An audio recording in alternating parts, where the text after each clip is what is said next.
Welcome to the General Enrollment Period's edition of Medicare in Minutes, a micro-learning series designed to help you understand the ins and outs of Medicare. The General Enrollment Period, or GEP, is held annually from January 1st through March 31st and allows those who did not elect Medicare Part A and/or Part B during their initial enrollment period to enroll.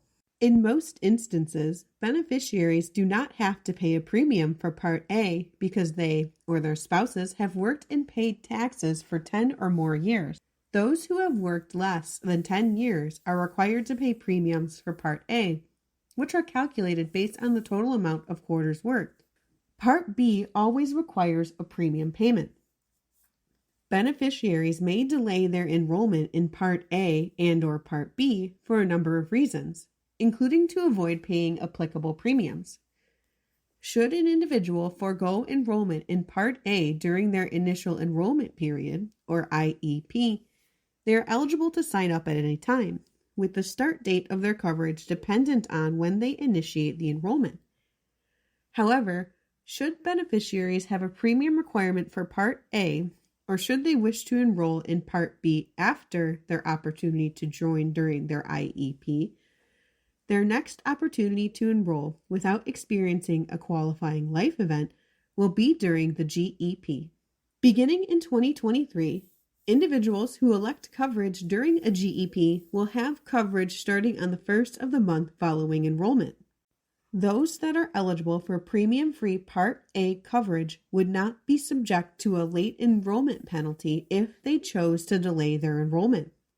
However, those required to pay a premium for Part A but elected not to enroll in the coverage when they were first eligible should expect a 10% increase to their premium for every 12-month period they went without Part A coverage. The penalty would be applied for twice the number of years they went without Part A. It is not a lifetime penalty. A majority of those enrolling in Part B during GEP will incur a lifetime late enrollment penalty, increasing the cost of their Part B premium by 10% for every 12-month period that they could have had Part B but didn't sign up for it.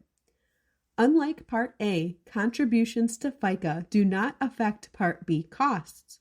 Every beneficiary pays a premium for coverage. To enroll in Part A during the GEP, individuals must contact Social Security. Those who already have Part A and wish to enroll in Part B during the GEP need to complete an application for enrollment in Part B and submit the completed application to their local Social Security office. For example, let's take a look at Opal. She is a 70-year-old former stay-at-home mom who is looking to enroll in Medicare for the first time in January. Her husband worked as a handyman for many years while she stayed home. Although Opal was never employed in a traditional sense, she is still entitled to premium-free Part A because her husband worked for over 10 years. However, since Opal did not enroll in Medicare during her initial enrollment period when she was 65, she will have a penalty tacked onto her Part B premium for the rest of the time she is enrolled in Medicare. To determine this penalty, we can multiply the number of full years Opal was not covered by Medicare, which is 5, by the base cost of her premium. The numbers change annually, but for our example, we will say that number is $164.90. This brings our total premium for Part B to $247.35 for this year. Now, Opal can expect her Medicare Parts A and B coverage to begin on February 1st with a total monthly payment this year of $247.35.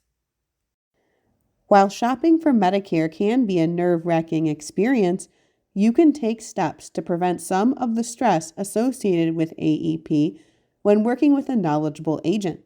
Questions regarding this and all other Medicare topics can be directed to your agent. Thank you for watching.